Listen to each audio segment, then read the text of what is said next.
ఆదికాండం 17వ అధ్యాయం 20వ వాక్యం. ఇష్మాయేలును గూర్చి నీవు చేసిన మనవి నేను వింటిని. ఇదిగో నేను అతనిని ఆశీర్వదించి అతనికి సంతానాభివృద్ధి కలుగచేసి అత్యధికముగా అతన్ని విస్తరింపచేసేదను. అతడు 12 మంది రాజులను కనును. ప్రేమగల తండ్రి, మహాపరిశుద్ధుడా, యేసు రక్తాన్ని చేత పట్టుకుని నీ కృపాసనం చేరుతున్నాం. పదే పదే నీ సన్నిధికి వచ్చుటకు మాకు ఇచ్చిన భాగ్యం కొరకై స్తోత్రం. అల్పదాసులను మరొకసారి నీ అద్భుత హస్తములకు అప్పగించుకొని చుండగా మీ అగ్ని చేత కాల్చి పరిశుద్ధపరిచి నీ మాట తేటగా వినిపించగల బుర్రగా మార్చి మహిమను పొందండి. సకల ఆటంకాల బెంతరాలు శోధనలు యేసు నామములో కొట్టివేస్తున్నాను. పూర్తిగా మీకు లొంగిపోతూ మీకు అప్పగించుకుంటూ యేసు నామములో ప్రార్థించి పొంది ఉన్నాం తండ్రి, ఆమేన్. దేవుని పరిశుద్ధ నామానికి మహిమ కలుగునుగాక. అలాంటప్పుడు ఆమేన్ అంటారేమో కదా. ఉన్నారా ఇక్కడే? ఈ వారంలో కూడా దేవుని కృపను బట్టి అనేక ప్రాంతాల్లో విస్తారమైన పరిచర్య చేసి మళ్ళీ సంఘానికి చేరడానికి ప్రభు ఇచ్చిన కృపను బట్టి ప్రభుని స్తుతిస్తున్నాను. రేపు మంగళ, బుధ, గురు 3 రోజులు కూడా సిలిగురిలో IFJ ఇంటర్నేషనల్ ప్రేయర్ కాన్ఫరెన్స్ ఉంది. 3 రోజులు కూడా దాదాపుగా నేను ఒక్కడినే మాట్లాడాలి. సెషన్స్ అన్నీ ప్రభు నా స్వరాన్ని స్వస్థపరిచి గంభీరంగా దేవుని ఉపదేశాన్ని ప్రకటించే కృప ఇవ్వాలని మీ ప్రార్థనలో జ్ఞాపకం చేసుకోండి. స్వరం సహకరించని కారణంగా మీరు కాస్త ఎక్కువ అటెన్షన్ పే చేయాలి, లేకపోతే కొన్ని మాటలు మిస్ అయ్యే అవకాశం ఉంటుంది. శ్రద్ధగా దేవుని మాటలు వినండి. కొంచెం సేపు అయినా దేవుని వాక్యము చేత మన ఆకలి తీర్చబడాలి అని నేను ఆశపడుతున్నాను. మనం ఈ ధ్యానంలో ఒక్కొక్క అధ్యాయంలోంచి ఒక మాట, మన దేవుడు ఏమై ఉన్నాడు అనే మాటను ఆరాధిస్తున్నాం. ఎందుకంటే దేవుని వాక్యంలో ఉంది, తమ దేవుణ్ణి ఎరిగిన వారు బలము కలిగి శూర కార్యాలు జరిగిస్తారు. ఈ భూమి మీద ఒక శక్తి కలిగిన బిడ్డలంగా బ్రతకాలంటే మన దేవుణ్ణి గురించి మనం ఎరిగిన వాళ్ళమై ఉండాలి. అసలు బయటికి వెళ్ళి 10 మందికి ప్రకటిస్తూ ఉంటే మీ దేవుడు ఎలాంటి వాడంటే అది మనకే ఒక అగమ్య గోచరంగా, మనకి ఒక ఫజిల్లాగా ఉంటే గట్టిగా 10 నిమిషాలు మన దేవుని గురించి మనమే ఏమీ ప్రకటించలేని వారంగా ఉంటే అది ఎంత విచారకరం. అంచేతనే మన దేవుడు ఏమై ఉన్నాడు అనే ఒక ఆసక్తికరమైన ధ్యానం మన వ్యక్తిగత ఆరాధనకి, లోకానికి ప్రకటించడానికి అది ఆశీర్వాదకరంగా ఉంటుంది. మన దేవుడు సృష్టించే దేవుడుగా, సమస్తాన్ని మార్చివేసే దేవుడుగా ఒక్కొక్క ధ్యానాన్ని చేస్తూ చూచుచున్న దేవుడు అనే ధ్యానం వరకు గత వారం మనం చేశాం. ఈ పూట మనము ధ్యానిస్తున్న మరొక మాట, ప్రార్థనలు ఆలకించు దేవుడు. అందరు చెప్పండి, మన దేవుడే దేవుడు, ప్రార్థనలు ఆలకించు దేవుడు. దేవుని బిడ్డలారా, ఈ ఒక్క మాట మీదే వరుసగా ఒక 50 వారాలు చెప్పినా తప్పు లేదు. ఎందుకంటే అన్ని అనుభవాలు బైబిల్లో మన వ్యక్తిగత జీవితాల్లో కూడా ఉన్నాయి. ఎన్నిసార్లు మనం మోకరిస్తే ప్రభు జవాబు ఇవ్వలేదు. ఈ ఒక్క విషయం మీద సాక్ష్యం చెప్పమనిస్తే ప్రతి ఒక్కరి దగ్గర సాక్ష్యం ఉంటుంది. పలానా విషయంలో నేను దేవుని సన్నిధిలో మొరపెట్టానండి, దేవుడు ఆశ్చర్యకరంగా జవాబిచ్చాడని. ఇలా మనం మూకుమ్మడిగా చెప్పగలిగిన సాక్ష్యం ఉంటే ఈ భవనమే. ఈడ్చుకుడితే 3 మాసాలు మనం మొరపెట్టాం. ప్రభు ఇదంతా మన కళ్ళ ముందు తీసుకొచ్చారు. గత వారానికి ఈ వారానికి ఏమైనా సంబంధం ఉందా? ప్రభు రూపాంతరపరిచారు. ఇంకా చాలా చేయాల్సింది ఉంది, ఇంక చాలా పని ఉంది. ఇవన్నీ కూడా దేవుడు ప్రార్థనలు ఆలకించువాడు అనే సత్యాన్ని మనకు తెలియచేస్తున్న వచనాలు. ఆయన ప్రార్థనలు ఆలకించువాడు అనే సత్యం ఎంతో నిరాక్షేపణీయంగా నిరూపించబడుతుంది. ఈ సందర్భంలో మీరు చూస్తే ఇష్మాయేలు విషయంలో అబ్రహాం ప్రార్థన చేశాడు. అబ్రాము అనబడుతున్నవాడు అప్పుడే కొత్తగా అబ్రహాం అయ్యాడు. దేవునితో తాను నిబంధనలోకి వచ్చాడు.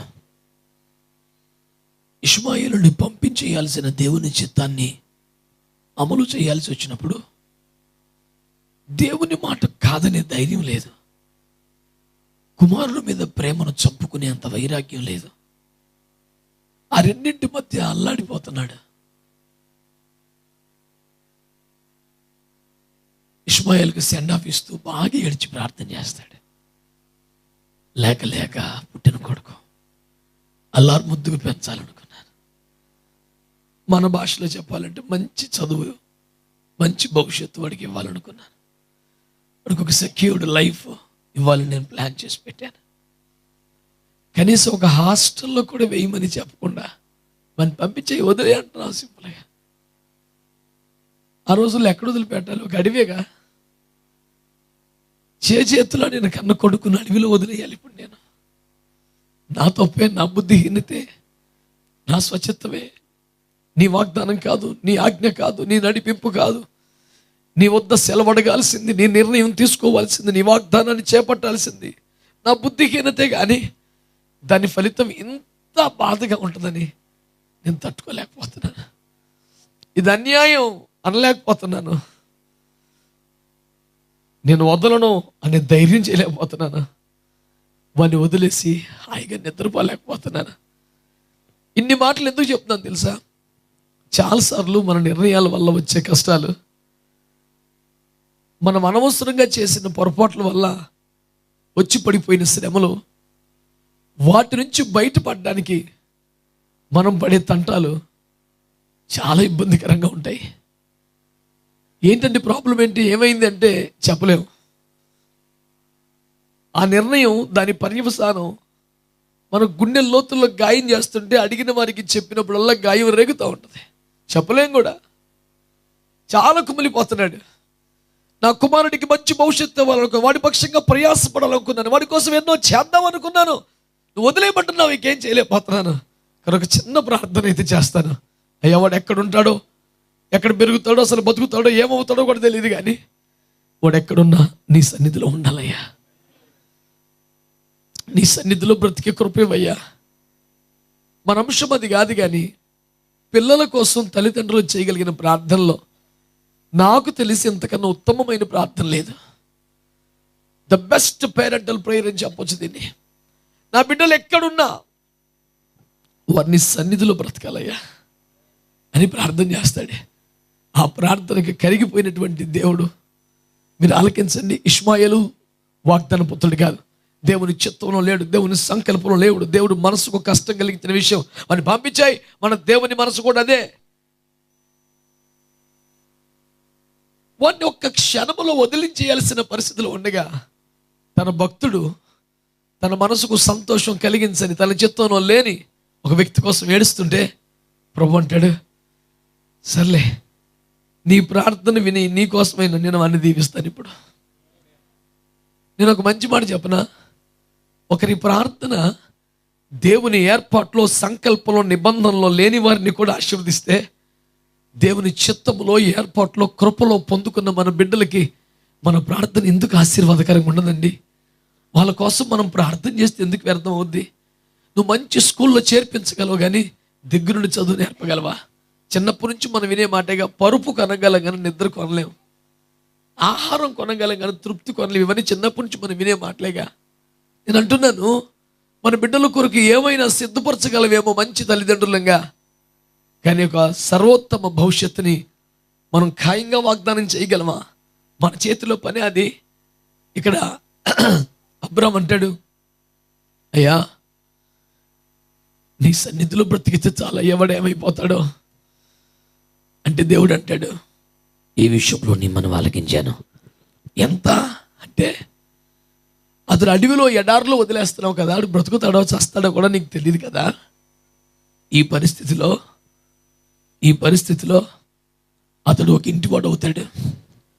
అమ్మ నాన్న తోడు ఎవరిని దిక్కులేనుడికి ఎవరిని పెట్టినిస్తారు అనుకుంటున్నావా? తనకి ఖచ్చితంగా చక్కని కుటుంబం కలుగుద్ది, వాళ్ళకి సంతానం కూడా కలుగుద్ది. ఆ సంతానంలో 12 మంది మగబిడ్డలు పుడతారు. ఎవడు అర్ధాంతరపు సాగు చావడో, ఎవడు నిష్ప్రయోజకుడు అవడో. 12 మంది బతికి బట్టకట్టడమే గొప్ప అనుకుంటే 12 మంది రాజులు అవుతారు. ఎవరికైనా ఇంతకన్నా పెద్ద ఆశీర్వాదం ఉంటుంది ఇంక అసలు. ఒకని కడుపును పుట్టిన బిడ్డలందరూ ప్రయోజకులు అవ్వడం గొప్ప అనుకుంటే అందరూ రాజులే అవ్వడం ఏమన్నా అర్థం ఉంది అసలు? దాన్ని వర్ణించడానికి, క్యాలిక్యులేట్ చేయడానికి కూడా మనకి ఏమన్నా జ్ఞానం సరిపోద్దా? ఒక్క ఇంటికి ఇన్ని ఆశీర్వాదాలా? ఒకని కడుపును పుట్టిన వాడు 12 మంది రాజులు అవ్వటమా? అంటే ఇంచుమించుగా ప్రపంచాన్ని వాళ్ళే వెళ్తారా? అయ్యో, నేను అన్నాను. ఇప్పుడు ఆ ఇష్మాయేలు అనే వ్యక్తిని మీరు చూడండి. ఇష్మాయేలు నిజంగానే ఆశీర్వదించబడ్డాడుగా. ఈనాటికి మీరు ప్రపంచంలో ఇష్మాయేలు యొక్క స్వాస్థ్యాన్ని చూడండి. గల్ఫ్ కంట్రీస్ వీళ్ళందరూ కూడా ఇష్మాయేలులే కదా. వారి సంపద ఎంత ఎక్కువ.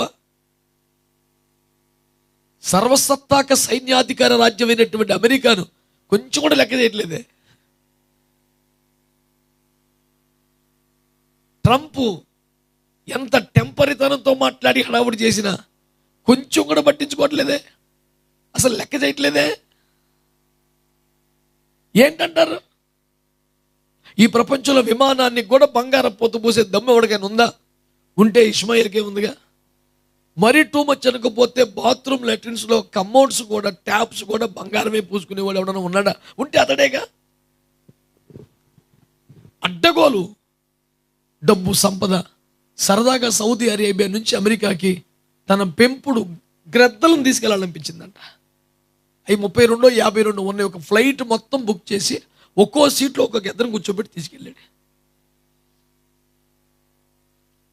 ఎవ్రీ వీకెండ్ క్లీన్ షేవ్ చేసుకుంటానికి ఒక స్పెషల్ ఫ్లైట్లో లండన్ పోయి వస్తాడు. ఏందిరా ఈ పని అంటే, ఇష్మాయిల్ దగ్గర డబ్బు ఉంది, ఇష్మాయిల్ దగ్గర సంపద ఉంది, ఇష్మాయిల్ దగ్గర ఆశీర్వాదం ఉంది. ఇప్పుడు నేను ఇష్మాయిల్ దగ్గర అంటే, మీకు ఇంత డబ్బు ఎలాగ వచ్చింది సార్, మీకు ఇంత బంగారం ఏంటి సార్, మీకు ఇంత ఆశీర్వాదం ఏంటి సార్? కష్టార్జితం అండి అనమను. ఏమి లేదు అక్కడ. ఆడు కష్టపడింది ఏముంది? ఎడు తవ్వినా ఆయిల్ వస్తుంది. ఇంకా సౌదీ అరేబియాలో కొన్ని దేశాల్లో అక్కడ పౌరులు, ఆ దేశ పౌరులైనందుకు వాడు ఏ పని చేయకుని, వాడికి సొంతంగా నూనె బావులు ఏమీ లేకపోతే గవర్నమెంట్ ప్రతి నెల ఇన్ని వేల రియాల్స్, ఇన్ని వేల దీనార్స్ వాడికి ఇస్తూ ఊరికినే బతకమని. వాడు బ్రతుకుటకు వాడుకున్న అర్హత ఏంటయ్యా అంటే వాడు ఆ దేశస్తులైపోవడమే, ఇంకేం లేదు అడిగి.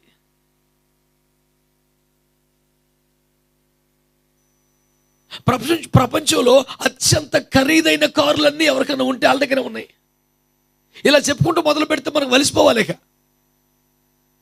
నేనేమని మీకు జ్ఞాపకం చేస్తానని మాటలంటే, ఇష్మాయేలు ఇంత ఆశీర్వదించబడ్డావు కదయ్యా, what is the secret of your blessings అని అడగండి. ఏముందని చెప్పడానికి మేము బాగా చదువుకున్నామండి. మా ఫ్యామిలీస్ అందరూ కూడా 99.9% మార్కులు సంపాదించుకోండి. ప్రపంచంలో బెస్ట్ ఎగ్జామ్స్ అన్ని మేమే పాస్ అవుతుంటామండి. అది ఎవరికి తినగా చదువురాదు. ఎయిర్పోర్ట్లో అథారిటీస్ ఇమిగ్రేషన్ దగ్గర ఉంటారు, వాళ్ళు మాట్లాడుతుంటే భయం వేసేద్దాం. మనకు అది ఏమడుతుందో చెప్పలేము, అది భాష మనకు అర్థం అవ్వదు. అరిచేస్తుంటాడు నిలబడి, గాబరైపోతుంటుంది వాళ్ళు మాటలు వింటుంటే. నాకు తిన్నగా గట్టిగా చదివినోడు ఒకటి కనపడ్డావు, నాలెడ్జ్ పేరు ఒకటి కనపడ్డావు, మంచి స్కిల్డ్ వర్కర్ ఒకటి కనపడ్డావు. ఆ దేశంలో కంపెనీస్లో ద బెస్ట్ స్కిల్డ్ వర్కర్స్ అందరూ కూడా ఇతర దేశాల వాళ్ళే. తెల్ల అంగి వేసుకుని నడుచుకుంటూ తిరుగుతాడు తప్ప ఏముండదు పని. ఏంది లేదు అంత అంటే, we are blessed people by what? చివరికి మరి మా దగ్గర నిజానికి సంపద ఏమి లేదు, డబ్బులేము కానీ లేవు కానండి, చేతగాని వాళ్ళం కనుక, ఎన్నిక లేని వారు కనుక దేవుడి కాళ్ళ మీద పడి ఏడిచి ప్రార్థన చేసి ఇక్కడ దాకా వచ్చామంటాకి మరి అది లేదు. నేను ఇన్ని మాటలు ఎందుకు చెప్తున్నానంటే, ఇంతగా వాళ్ళు ఆశీర్వదింపబడాలని ఒక ఆయన ప్రార్థన చేశాడు. వాళ్ళు ఎవరు చేయలే. ఎందుకని ఒకే ఒక్క మాట నేను మీకు జ్ఞాపకం చేస్తున్నాను. ఒకని ప్రార్థన ఇన్ని యుగాలకి, ఇన్ని తరాలకి, ఇంత జనాలకి ఆశీర్వాదకరం అయితే, మన బిడ్డల భవిష్యత్తు గురించి మనం ఎందుకు ఏడవాలి? మన పిల్లల గురించి మనం ఎందుకు దుఃఖపడాలి? కొంచెం ప్రార్థన చేస్తే సరిపోదా? స్తోత్రం చెప్పండి. నేను అన్నాను, ఒకని ప్రార్థన ఇన్ని వేల సంవత్సరాలు, ఇన్ని వందల తరాలకి ఆశీర్వాదం అయిపోతుంటే, మన ఇద్దరు పిల్లలకి, మన ముగ్గురు పిల్లలకి మన ప్రార్థన ఆశీర్వాదకరం ఎందుకు అవ్వదు? వాళ్ళ భవిష్యత్తు ఎందుకు ప్రశ్నార్థకం అవుద్ది? పేపర్లో రేట్లు చూసి, సెన్సెక్షన్లు చూసి, క్యాలిక్యులేటర్ పట్టుకొని ఎడుతూ ఎందుకు అనవసరంగా? ఈ క్యాలిక్యులేషన్ వల్ల నీకు ఉపయోగం లేదు. అమ్మో ఈ రోజు రేట్ ఎలాగుంటే రేపు ఎలాగుంటా అబ్బాయి. రైతు బజార్లో మొన్న నోరెట్టు తెలుసుకుండిపోయింది ఉల్లిపాయల రేటుని. ఆ నోరు ముయ్యడానికి 7,000 10,000 అయిందండి డాక్టర్కి. అట్లుండిపోయిందంటే ఎంతమంది ఎట్లా అన్నా కొట్టా. మనకు నవ్వు వస్తుంది కానీ దట్ వాజ్ జెన్యున్ ప్రాబ్లం.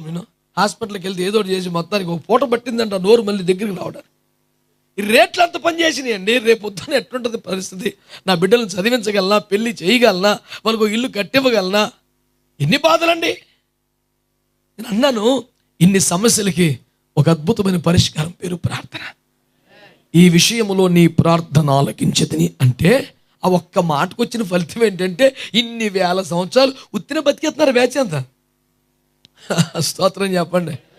ఇప్పుడు మనం అనిపిస్తాం, మనం ఎంత మరీ చేసినా వాళ్ళు కూడా శ్రద్ధగా ఉండాలి, వాళ్ళు కూడా బాగా చదువుకోవాలి కదండి, వాళ్ళు కూడా నమ్మకంగా ఉండాలి కదండి. ఏడ చూచొచ్చాం మనం అవన్నీ? ఏదో స్కూల్కి పంపుతాం, అంతకని ఏం చేస్తాం మనం? ఇంటికి వచ్చే కర్ర పట్టుకొని గంట కూర్చుంటాం, అంతకని ఏం చేస్తాం మనం? మన ప్రమేయం, మన ఆరాటమే తప్ప పెద్ద క్లిక్ అవ్వదు. కృప చూపాలి. తల్లిదండ్రులు శ్రద్ధ పెట్టదు, దాంట్లో శ్రద్ధ పెట్టాలి. శ్రద్ధ పెట్టకపోతే మనం తిని పడుకుంటాం. కానీ పాయింట్ అది కాదు.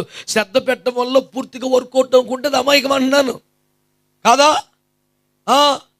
కనుక ఒకటే పాయింట్, మనకొకడు ప్రార్థనలు ఆలకించి దేవుడు అన్నాడు. ప్రార్థన చేస్తే ఆ ఫలితం వేరండి. సింపుల్గా చెప్తానండి. మన హీరో ఉన్నాడు ఒక ఆయన, యాకోబు అని బైబిల్లో. అసలు అతనికి ఎంత పెద్ద పేరు పెట్టినా తక్కువే, అతడు హీరో. అతడు ఈ హీరో ఏం చేశాడంటే, కన్న తండ్రినే మోసం చేశాడు. అన్నగారు కొంప ముంచాడు, దగా చేశాడు. అతను ఏం చేశాడంటే, యాకోబు ఏం చేస్తాడంటే, దేవుని బిడ్డలారా, కన్న తండ్రిని దగా చేసి అన్నగారు కొంప ముంచి పేరు మార్చి వేషం మార్చి, మన భాషలో చెప్పాలంటే పోర్చుగీస్ సంతకాలు పెట్టి మొత్తం ఆస్తి కొట్టేశాడు. మొత్తం కొంప ముంచేశాడు. ఎక్కడికో పారిపోదాం అనుకున్నాడు. దానికి ప్లాన్ కూడా ఉంది. అందులో కూడా పెద్ద అందమైన కారణం ఏం కాదు. సరే దారి పెట్టి రోడ్డు చెక్కేశాడు. ఎక్కడికి వెళ్ళాలనుకున్నాడు అక్కడికి చేరుకోకతమే చీకట్లు కమ్ముకున్నాయి. ఏం అర్థం కావట్లే. వెనక్కి కొత్తకేం వాడు కత్తేసుకొస్తున్నాడు. ముందుకు వెళ్తామంటే దారి తెలియదు, అక్కడ ఉందామంటే ఏ పూలు తినేదో తెలియదు. ఎంత భయంకర పరిస్థితిలో ఉన్నాడు. ఏం చేయాలి అర్థం కాలేదు. చిన్న ప్రార్థన చేశాడు. ఆ ప్రార్థన కూడా ఒక పశ్చాత్తాపం లేదు. అయ్యా మా నాన్న మోసం చేశాను, అన్నకి అప్పు ఉంచాను, అన్ని తప్పుడు పనులే, ఇప్పుడు ఏం చేయాలి తెలుస్తలేదు, తప్పైపోయింది, అన్ని నా శరణమ నాస్తి తమేమో శరణమ్మ. అబ్బాయి అంతేముండదు. ప్రభువా నా భయం వేస్తుంది, నువ్వు కాపాడని పడుకున్నాడు అంతే. ఆ చిన్న ప్రార్థన చేసి ఆ అడవిలో, ఆ కేకర అరణ్యంలో, అది కూడా ఒక రాయి తెచ్చుకొని దాన్ని తలగడగా చేసుకొని పడుకుంటే గాఢ నిద్ర పట్టేసింది. కమ్మని కలగన్నాడు బాబు. స్తోత్రం చెప్పండి. ఇప్పుడు ఏసీ రూములో ఎక్కలేసని పరుపు మీద నిద్రాడతలే జనాలకి. ఎక్కలేసని ఏసీ రూములు, కమ్మటి పరుపులు, ఒకసారి కూర్చుంటే 3 సార్లు ఎత్తి పడేస్తుంది పరుపు. అలా ఉంది. అలాంటి విచిత్రమైనవి ఉన్నాయండి. ఆడికి మరి అడవిలో పడుకున్నాడండి. పాము వస్తుందా, తేలు వస్తుందా, మృగం వస్తుందా, నిద్ర పట్టేసి నిద్రలో కమ్మటి కలగనేసాడు. నేను ఏమన్నానంటే, ఇంత ప్రార్థన అంత నెమ్మది ఇవ్వగలిగితే మరి నీకు ఎందుకు మెంటలు వచ్చేస్తుంది? ప్రార్థన చేయక తప్ప. దేవునికి స్తోత్రం చెప్పండి. That is the genuine reason అండి. మీరు అర్థం చేసుకోవాలా? ఏమనండి ఇక్కడ అసలు నిద్ర పడతలేదండి, చాలా ఆందోళనగా ఉంటుందండి. నేను అన్నాను, ఆ ఒక్కటి మానేసి ఇన్ని వచ్చి నేను తిప్పలు నీకు. ఆ చిన్న ప్రార్థన చేస్తే అడవిలో నిద్రట్టేసింది బాబుకి. తలగలేదు, ఇల్లు కాదు, పరుపు కాదు, భయం పోయింది, టెన్షన్ పోయింది. ఆడు వెనకాల కత్తిపట్టు తరుముకు వస్తున్నాడా? ఎదరు దారి తెలియదా? అది అడివా, చిమ్మ చీకట, ఏ పురుగు ముట్టుకుంటుందో తెలీదా? అలాంటి చోట కూడా మరి నీకు ఇంట్లో నిద్ర పడుతున్నది, బెడ్రూమ్లో నీకు పనువో బాత్రూంలో డబ్బులు. ఇదేంటిది, మొన్న ఒక హైదరాబాద్లో పాస్ట్ గారు చెప్తాక సిక్కిచేటు బాత్రూంలో టైల్స్ని కొడితే బంగారం బిస్కెట్లు పడుతున్నాయంట. వాళ్ళకి ఎలాగెళ్ళిపోయింది ఇన్ఫర్మేషన్. మరి రైడింగ్కి వచ్చారు, తిన్నగా ఇల్లు అంతా బాత్రూంలో పోతున్నాడా, అదేం పని అండి అంటే జరగాలి. తిన్నగా బాత్రూంలోకి వెళ్ళటం, సుత్తి పట్టుకొని టపటప కొడితే టైల్స్ పెచ్చులు పడుతుంటే బంగారం బిస్కెట్లు పడుతున్నాయంట. వాటి వల్ల నిద్ర లేకుండా పోయింది క్యాండిడేట్కి. దేవునికి స్తోత్రం. ఇప్పుడు వాడి దగ్గరికి వెళ్ళి నాకు నిద్ర పడతలేదంటే యేసుప్రభువు నమ్ముకుందాం అని చెప్దామంటే వాడు పాస్టర్ అయి కూర్చున్నాడు. ఎంత సిగ్గుచేటిది. ఇప్పుడు మనలాంటి వాడు చెప్తే ఏం చెప్తాం? ఏసై నమ్మకయ్యా, నీకు సమాధానం కలుగుతుంది, నిద్ర పడుతుందని చెప్తాం. ఇప్పుడు అదే పనిలో ఉండాడు. నేను చెప్పే సువార్త ఒకటే, ప్రార్థన ఒక్కటి లేక బతుకులు ఎంత దరిద్రంగా తయారైనవి. నేను అన్నాను, అతనిలో పశ్చాత్తాపం లేదు, అతనిలో మారు మనసు లేదు, అతనిలో రియలైజేషన్ లేదు, ఏమీ లేదు. నీవు తప్ప నాకు దిక్కు లేదు, చాలా పరిస్థితి తారుమారు అయిపోయింది, నేను ఏడితే సరిలేపోని క్షమించేసి సుఖనిద్ర పట్టించాడు రాత్రికి. నేను అన్నాను, ఆయన పేరు ప్రార్థనలు ఆలకించువాడు. అందుకనే కీర్తనకారుడు ఏమన్నాడు? ప్రార్థనలు ఆలకించువాడా, సర్వ శరీరుడు నీ యొద్దకు వస్తుంది. ఎందుకు జనం ఎందుకు వచ్చేస్తున్నారు పొలమని? అన్ని కులాలు, అన్ని దేశాలు, అన్ని మతాలు, అన్ని వర్గాల నుంచి వరుస పెట్టి జనం వచ్చేస్తున్నారంటే ఎందుకు వస్తున్నారు? నువ్వు ప్రార్థనలు ఆలకించేవాడు ఇంకెక్కడ ఉన్నాడు కనుక చెప్పుకొని అలసిపోతున్నారు జనం, ఎవడంటలేదు. అంచేత యేసు ప్రభు యొక్క ప్రత్యేకత, ఆయన ప్రార్థనలు ఆలకించేవాడు. చిన్న ప్రార్థన చేస్తే యాకోబుకి ఎంత నెమ్మది కలిగింది, ఎంత సమాధానం కలిగింది. ఏమండి, ప్రార్థన ఎంత అద్భుతం అండి, ఎంత అద్భుతం. అంచేత నేను జ్ఞాపకం చేస్తున్నాను, ఆయన ప్రార్థనలు ఆలకించే దేవుడు అనే మాట నేను పదే జ్ఞాపకం చేస్తున్నాను. అబ్రహాము చేసిన ఆ చిన్న ప్రార్థన చెప్పండి ఏం చేసింది? ఇష్మాయిల్ని ఈనాటి వరకు ఆశీర్వదింపబడిన వ్యక్తి అనే పొజిషన్లో ఉంచింది ప్రపంచంలో. దేవునికి స్తోత్రం. ప్రపంచపు సంపాదకులు అందరూ కూడా ఒకసారైనా చూసి రావాలని కోరుకునేంత సంపద, కొంచెమైనా అనుభవించాలని ఆశపడే అంత సంపద ఈ రోజున వాళ్ళ దగ్గర ఎందుకుంది అని అడిగితే అబ్రహాం చేసిన ఒక చిన్న ప్రార్థన. ఆమేన్, హల్లెలూయా.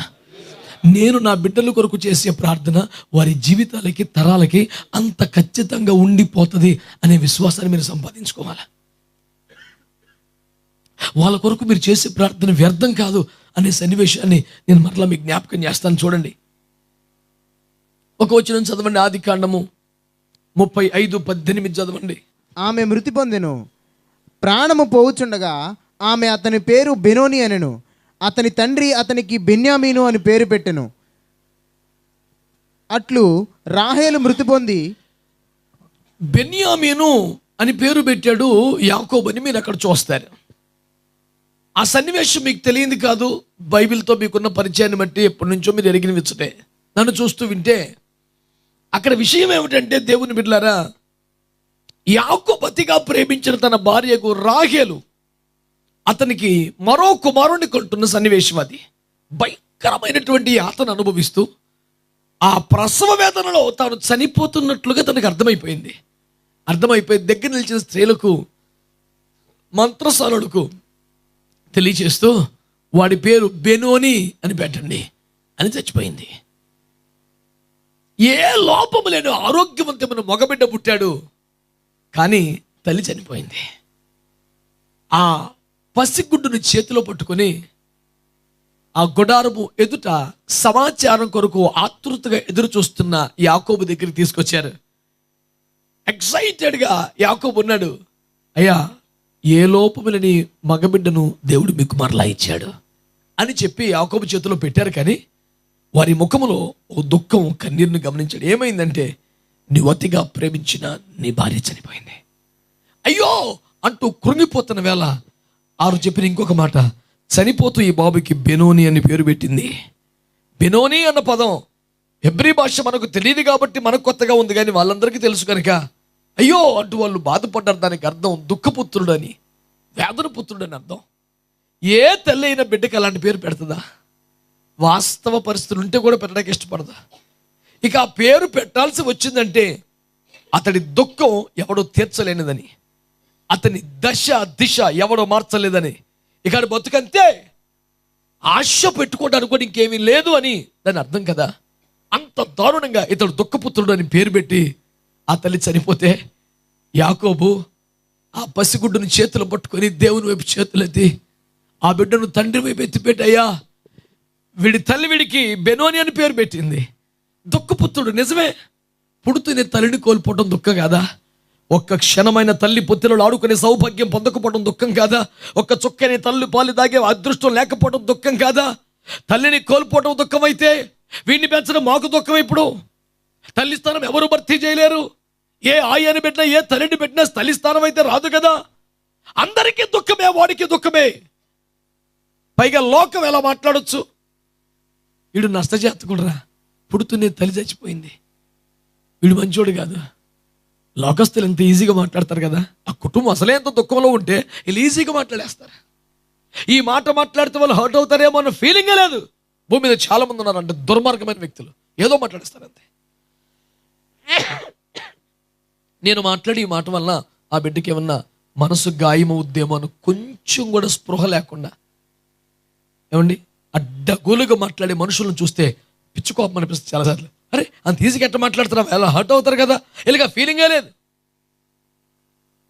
ఆ ద్వీపవాసులు అనాగరికులని అపోస్తులు 28 చెప్పినట్టు మొరటు మనుషులు కొందరు ఉంటారు భూమి మీద. ఎదుటి వాళ్ళు హర్ట్ అవుతారా, బాధపడతారా అని జ్ఞానం లేకుండా మాట్లాడే మనుషులు రకరకాలుగా. ఇవన్నీ కళ్ళ ముందు కనపడుతున్నాయి యాకోబుకి.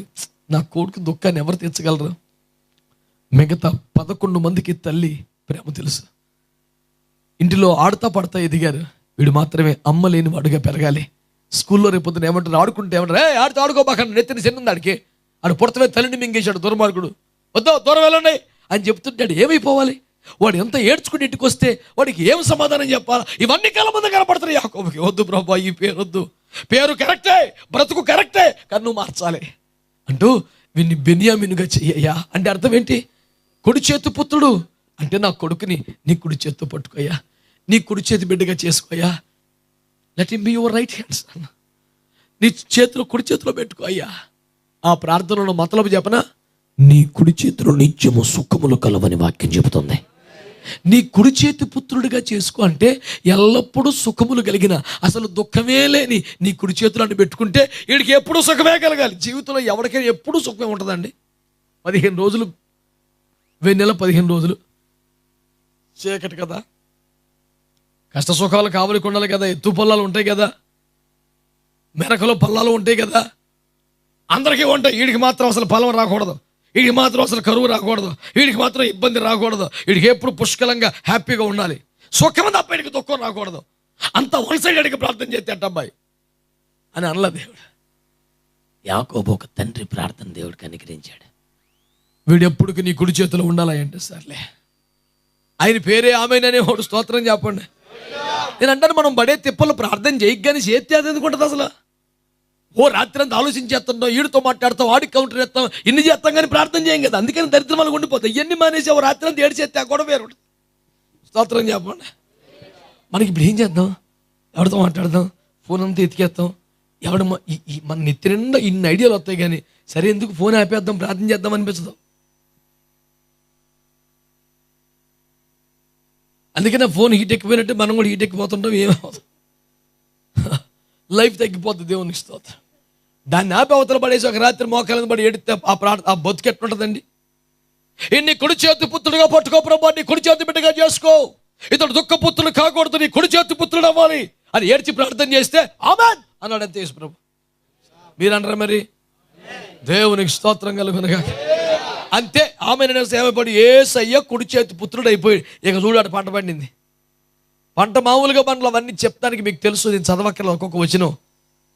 పెద్దోళ్ళు అయిపోయారు, కనాన్ దేశంలో కరువు వచ్చింది, ఐగుప్తులో ధాన్యం ఉంది, సంచెట్టుకొని గింజలు అడిగి గింజలు లేకుండా యోసేపు దగ్గరికి వెళ్ళారు. యోసేపు గుర్తుపట్టేశాడు, అందరినీ భోజనానికి ఏకేశాడు కదా. భోజనాన్ని కూర్చోబెడితే వరుస పెట్టి రూబేను మొదలుకొని 11 మందిని కూర్చోబెడితే అందరికన్నా పెద్దోడే చిన్నోడు మనడు, మరి అందరికన్నా 5 అంతలు ఎక్కువ ఆహారం పెట్టారంట. అందరికి వంతులు చొప్పున ఆహారం పెట్టాడు.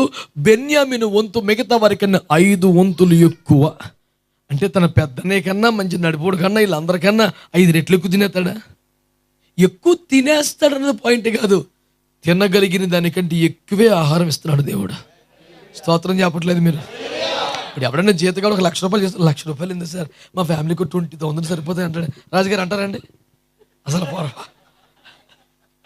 మావాడు అసలు అంట దేవుని స్తోత్రం. హల్లెలూయా. డబుల్ ఆశీర్వాదం అనేవాడు లాస్ట్ ఇయర్ అంత, ఇప్పుడు ఈ సంవత్సరం దూసుకుపోతాడు ఇంకా. దేవుని స్తోత్రం. హల్లెలూయా. నేను అనేది ఏంటంటే దేవుని బిడ్డలారా, ఎవరైనా అంటారండి అవసరానికి మించిపోయి 5 రెట్లు ఎక్కువ ఆహారం పెడుతున్నారంట. వీడు ఉక్కిరి బిక్కిరి అయిపోతున్నాడు. నాకు ఇంతెందుకు పెడుతున్నారండి? తిన్నానా అన్నాడు పెద్ద యోసేపు పక్కన కూర్చొని. నేను ఇంత తిన్నానండి. తిన్నా లేక ఏడుపు కాదు, ఇప్పుడు తినపోతే తిట్టే ఏడుపు వచ్చింది. దేవునికి స్తోత్రం. ఒక్క చుక్క కూడా తల్లి పాలు తాగే అదృష్టంలోని ఒక పిల్లోడికి, పెద్ద వాళ్ళకి, అన్ని బాగా అనుభవించిన వాళ్ళకి, చిన్నప్పటి నుంచి అన్ని బాగా జరిగిన వాళ్ళకంటే 5 రెట్లు శ్రేష్టమైన ఆహారం దేవుడు ఇస్తున్నాడండి. స్తోత్రం చెప్పట్లేదు మీరు? పోనీ ఎప్పుడు చెప్తారు స్తోత్రం? మీకు ఏమైనా లాటరీ తగలాలంటావా? పోనీ భలేవరండి బాబు మీరు ఆలోచించిన మాట. ఒక్క చుక్క తల్లి పాలు తాగే అదృష్టం నేను పిల్లోడికి, చిన్నప్పటి నుంచి అన్ని బాగా జరిగి మంచి స్కూలు, మంచి కాన్వెంట్లు, మంచి బస్సు, అన్ని బాగా అమీరైన పిల్లల కంటే 5 రెట్లు శ్రేష్టమైన ఆహారం తినేవా జీవితం ఇచ్చాడు దేవుడు. సరే అదే అయిపోయింది. అదే అయిపోయిన తర్వాత ఇంకో కూటం వచ్చింది. మళ్ళీ అందరికీ బట్టలు పెట్టే కూటం. అందరికీ 2 జతల బట్టలు పెట్టారంట. ఈ పిల్లోడికి ఏం చేశారంటే మళ్ళీ 5 జతలు పెట్టారు. పోనీ అక్కడికి సంతోషం అనుకుంటే, బట్టలు పెట్టిన తర్వాత ఇదిగో ₹50 ఉంచుకో, టైలర్కి కుట్టించుకో అనకుండా 300 తులముల వెండి. 300 తులముల వెండి అంటే ఏంటి చెప్పనా? యోసేపులు అంటే 10 మంది అని అంతేనా క్యాల్కులేషన్? యోసేపు ఎంత కొన్నారు? 20. ఇంక 20 చెప్పాలంటే 20 వెండి రోకలకి యోసేపుని ఐగుప్తుడు కొనేసుకున్నాడు. ఇప్పుడు పిల్లోడికి సరదాగా టిప్పు, సరదాగా గిఫ్ట్, ఉంచుకో అని ఎంత పెట్టాడు చేతిలో? 300 తులములు వెండి. అంటే ఐగుప్తుని ఏలుబడి చేయించున్న వాడికి కట్టిన విలువ కన్నా ఎంత పెద్ద విలువ కట్టేశాడండి. రాజుల సరసను కూర్చోబెట్టేశాడే. అంటే నీ వాల్యూ ఎట్ట పెరిగిపోద్ది సమాజంలో? నువ్వు చిన్న విషయం కాదు. అంటే వాల్యూ పెరగటం అని చెప్తాను. ఇప్పుడు ఒక ప్రభుత్వ అధినేత కోసం ఒక 50 మంది బ్లాక్ క్యాట్ కమాండోస్ చుట్టూ ఉంటారు, తుపాకులు పెట్టుకొని పెట్టుకొని చుట్టూ. ఏంటి లడవుడు ఏంటి? ఇప్పుడు వాళ్ళ నిబద్ధత ఏంటంటే వీళ్ళు చనిపోయినా పర్లేదు కానీ ఆయన ప్రాణం, నువ్వు మనిషివే నేను మనిషినే, నీ దుపానమే నా దుపానమే. ఆ ప్రాణం విలువైంది. ఎట్టయింది? అదిగో ఎట్టయింది. స్తోత్రం చెప్పండి. మీకు అర్థమైంది ఇప్పుడు? అతని ప్రాణం విలువైందే కాదా?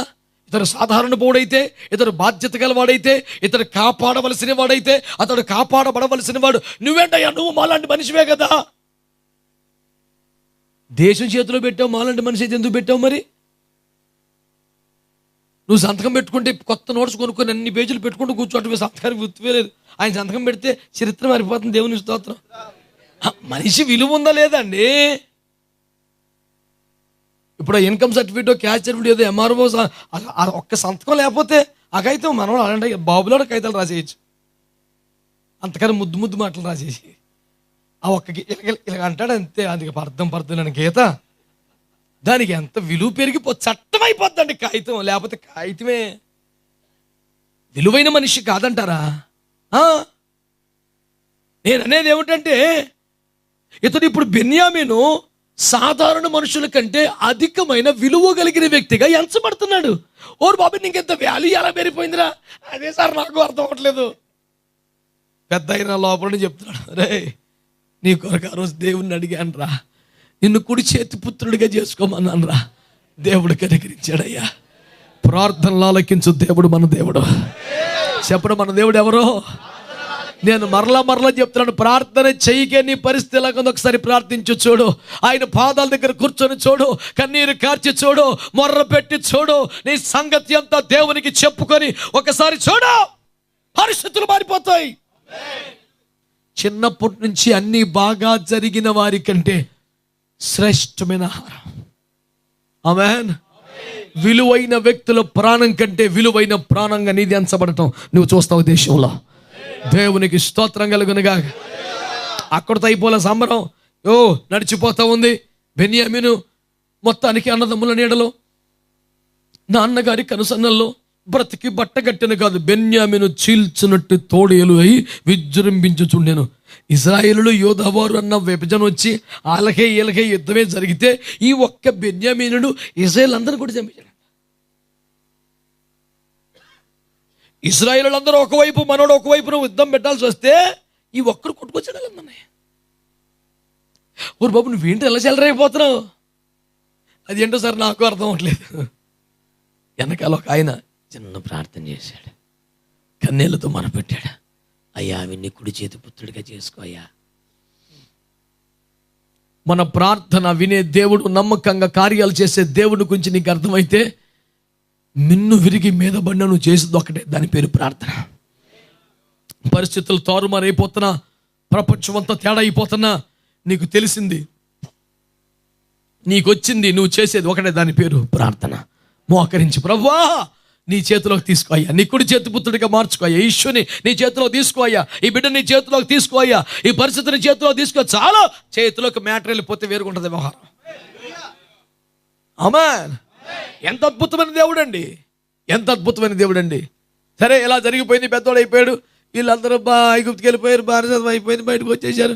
మళ్ళీ ఇక్కడ న్యాయాధిపతులు అయిపోయారు, గొడవ అయిపోయింది. మాకు రాజు కావాలన్నారు సడన్గా ఒక రోజు. మాకు రాజు కావాలి అంటే సమయాలు చాలా బాధపడే, అయ్యో తప్పురా, యెహోవా మనకు రాజు, పాపిష్టి మాటలు మాట్లాడతారు, శాపం వచ్చేంత పనులు చేయబాకనని ఓ అడ్డం పడి ఏడుస్తున్నాడు. యేసయ్య అంటాడు, వారు నిన్ను కాదు తృణీకరించింది, నన్ను. పోన్లే వదిలేయ్, నా రాజరికం వద్దంటే ఎవడు మనుషులు కావాలని పోనే. అయ్యో ఎలాగయ్యా, నీ స్థానం ఎవరికి ఇవ్వగలం, ఎవరిని పెట్టి యెహోవా బదులు ఇతర రాజు అని చెప్పగలుగుతాం ప్రభు అంటే బెన్యామీను గోత్రం ఉన్నాడని పెట్టు. స్తోత్రం చెప్పండి. ఎవరినైనా పెట్టవలసి వస్తే పెడితే రూబేను గోత్రం పెట్టాలి, షిమ్యోను పెట్టాలి, లేవి పెట్టాలి, యూదా పెట్టాలి, ఇస్సాకరు పెట్టాలి, వీళ్ళందరినీ పెట్టాలి. ఆఖరోడు ఎవరో పోనీ కాదు కూడదని అందరిలో అచ్చమైనడు యోసేపు, పోనీ ఇస్తే కరెక్ట్. ఇతరేవాడండి మధ్యలో, ఏమి చూసి నన్ను నీవు రక్షించినావు అని ఒక పాట ఉంటుంది, మా చిన్న ఏడి శిఖమని గారు రాశారు. ఏం చూసి రక్షించావయ్యా? వాస్తవం చెప్పనా, ఎంత చూసినా నీ దగ్గర ఏమి లేదు, కానీ యాకో ప్రార్థన గుర్తుకొచ్చి. స్తోత్రం చెప్పండి.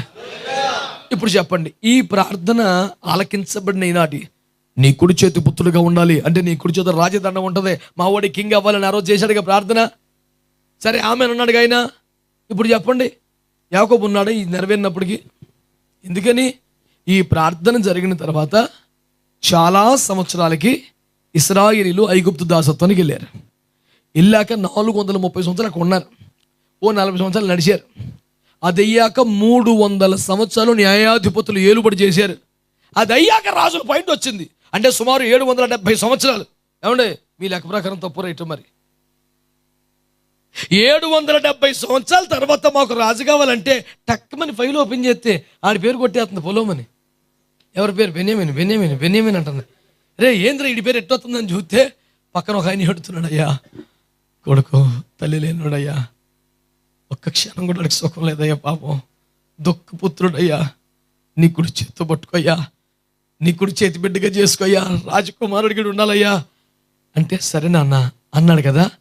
ఆ ఒక్క మాట కోసం ఆ ప్రార్థన చేసినోడు చచ్చిపోయాడు, ఆ ప్రార్థన చేయించుకున్నోడు చచ్చిపోయాడు, ఆ ప్రార్థన మాత్రం చావలేదు. దేవునికి స్తోత్రం. అది దేవుని సన్నిధిలో సజీవంగా దేవుని సముఖం ఎదురు చూస్తూ ఉంది. దేవుని బుడ్డిలో కన్నీరు ఉంది, దేవుని పుస్తకంలో ముచ్చట రాయబడి ఉంది. ఇశ్రాయేలుకి రాజా రాజా అంటే ఆడికి మాట ఇచ్చేవారు మనం. యాకోబుకి పుస్తకం తీరా, ఎవరి పేరు వచ్చాడు అంటే బెన్యామీన్. బెన్యామీన్ గోత్రం ఉన్నాడు. ఆడు వేస్ట్ వేలు అండి, 2 గాడిదలు ఎత్తుకొని మాట్లాడబాకు వాడిని చేయి ముందు కింగు. ఏ ప్రాతిపదికన చేస్తారు? నేను న్యాయాధిపతిని, ఇక్కడ నన్ను అడుగుతారు జనం, నేను ఆన్సర్ చెప్పాలా. సమూయేలు అంటే పర్ఫెక్ట్ అంటారు అందరూ. ఇప్పుడు తేడా వచ్చేది పేరు. ఏ రకంగా చేద్దాం? యోధా అంటే కత్తి లాంటి క్యాండిడేట్, ఇస్సాకర్ అంటే బలమైనోడు, రూబేను అంటే పెద్దోడు, లేవి అంటే ప్రతిష్ట. ఇది ఎలా కుదురుతుంది? నువ్వు మారు మాట్లాడకుండా నెత్తి నూనె పోసే అర్జెంటుగా. ఎందుకో అంటే చివరిగా వాళ్ళ తాతకి మాట ఇచ్చాను నేను. స్తోత్రం చెప్పండి, దేవునికి స్తోత్రం చెప్పండి. ఇదంటే నాకు ప్రార్థన ఇన్ని సంవత్సరాలు సార్. నేను ఒకసారి ఇలాగన్నాను ఒకసారి, నీ ప్రార్థన నీ కన్నీరు నీ చెంపల మీదకి వచ్చేసరికి ఆరిపోవచ్చు ఒకవేళ, కానీ ఎన్ని యుగాలైన దేవుని సన్నిధిలో బుడ్డులో భద్రంగా ఉంచబడదు. ప్రార్థన ఆరిపోదు, ప్రార్థన మరవబడదు, ప్రార్థన విడిచిపెట్టబడదు. నువ్వు ప్రార్థన చేసి నువ్వే మర్చిపోవచ్చు ఆ విషయం గురించి, కానీ ఆయన మర్చిపోడక. పలానా రోజున ఏడిచావు కదా నాన్న, సరే అన్నాను కదా, ఇకపో. దేవునికి స్తోత్రం కలుగునుగా. అందుకు కాదటండి, కరడు కట్టినటువంటి కమ్యూనిస్టు కంచు కోటలు కూడా ఈ రోజున ప్రార్థన కోటలు అయిపోయినాయి. దేవునికి స్తోత్రం కలుగును. ఎందుకురా ఎడవడని అడిగితే ప్రార్థన ఆలకించువాడా. ఇంకో పాయింట్ ఏం లేదు. ఒకడు అంటాడు, మొత్తానికి ఏదో చేసేసి వీళ్ళు లాగేస్తున్నారు, అందులో మేము ఏం చేసామని లాగలేము, మా ఇంట్లో వల్ల మేము లాగలేకపోతున్నాం, మాకు అంత మ్యాటర్ ఏమి లేదు. ఆయన ప్రార్థనలు ఆలకించి ఆ ప్రేమ ఆకర్షిస్తుంది. ఆమేన్, హల్లెలూయా. నేను చెప్పే సువార్త ఒకటే, మన దేవుడు ఎవరండి? మంచి ధైర్యంగా తృప్తిగా చెప్పండి, ప్రార్థనలు ఆలకిస్తాం. ఫేస్లో ఫీలింగ్ ఉండాలిగా. మంచి రుచికరమైన బిర్యానీ తిని ఎలా ఉందిరా అంటే బాగానే ఉందన్నా, 2 ప్లేట్లు తినేసేవరా, 2 ప్లేట్లు తినేసి ఫేస్లో ఫీలింగ్ బాగానే ఉంది. వండినోడికి వడ్డించినోడికి ఎంత బాధ ఉంటుంది నీకేం తెలుసు? స్తోత్రం చెప్పరే గట్టి, హల్లెలూయా. ఎప్పుడైనా సరే ఎవరైనా ఇంటికి మీకు భోజనం, అలా కాదు, మీ ఇంటికి ఎవరైనా భోజనం పిలిస్తే మీకు తెలుస్తుంది. మీరు కష్టపడి వడ్డిస్తున్నప్పుడు అది ఏం ఫీల్ లేకుండా తినేస్తున్నాడు నాకు చిరాకు వచ్చేద్ది. అసలు ఎవడాడు ఇలా తినేస్తున్నాడు, కరుమోహం నా కొంపలో పడ్డాడు. దేవునికి స్తోత్రం చెప్పాలి గట్టిగా, హల్లెలూయా, హల్లెలూయా. నేను మీకు జ్ఞాపకం చేస్తున్నా, మన దేవుడు ఎవరండి? ప్రార్థనలు. నీ జీవితంలో ఎన్నిసార్లు దుఃఖపడ్డావు, ఎన్నిసార్లు ప్రార్థన చేసావు, ఎన్ని జవాబులు పొందుకున్నావు. ఆ జ్ఞాపకాలు, స్మృతులు చెదిరిపోకుండా హృదయంలో తేటగా తాజాగా ఉంటే ఆ ఫీలింగ్ వేరుగా ఉంటుంది. దేవునికి స్తోత్రం కలుగునుగా, హల్లెలూయా. ఆలకించి తండ్రి సన్నిధిలో నాకై ఏది నాకు సపోర్ట్ చేస్తావా? నన్ను ఇబ్బంది పెడతావా? లేకపోతే నాకు ఇబ్బంది పెడతావా? ఉండండి సార్, మేము కూడా పడతాం సార్, ఉండండి సార్. హల్లెలూయా. అడ్డం తిడ్డంగా వస్తావు. దేవుని స్తోత్రం. ఆత్మతోను మనస్సుతోను నేను చేయు, ఆత్మతోను నేను చేయు, ఆలకించి తండ్రి సన్నిధిలో నాకై విజ్ఞాపన చేయుతున్నా, విజ్ఞాపన చేయు నా యేసయ్యా. నైవేద్యములై ధూపమోలే నీ సన్నిధానము చేరును నిత్యము.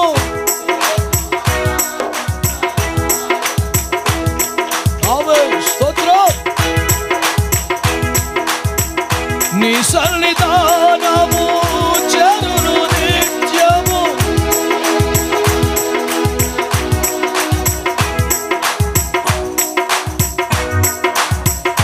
హల్లెలూయా.